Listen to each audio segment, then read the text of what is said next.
இதுல என்ன பால் இருக்கு? எருமை பால் இருக்கு. அப்ப எனக்கு வேண்டாம். ஏய், ஏன் வேணாம்? எருமை பாலும் வேணாம். எங்க பெரியவரு பசும்பால் வாங்கிட்டு வர சொன்னாரு. எருமை பால் இருக்குன்னு, ஆனா பசும்பால் இல்லன்னு நானா? இருக்கா?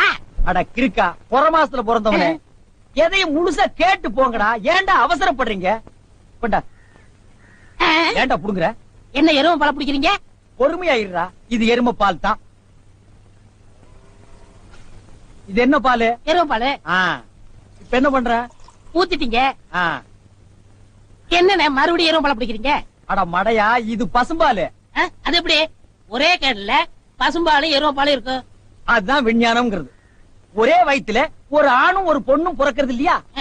ஒரே வாயில ஒரு இட்லி வடையும் சாப்பிடுறது இல்லையா? ஒரே மூஞ்சில ஒரு பொட்ட கண்ணு ஒரு நல்ல கண்ணு இருக்கிறது இல்லையா? அதே மாதிரி தான் ஒரே கேன்ல ஒரு பசும்பாலும் ஒரு எருமைப்பாலும் ஏன் இருக்க கூடாது? அது எப்படி இருக்குங்கிற? அதான் விஞ்ஞானம்ங்கிறது. அடே, எருமைப்பாலுக்கு எடை ஜாஸ்தி, அது கீழே இருக்கும்.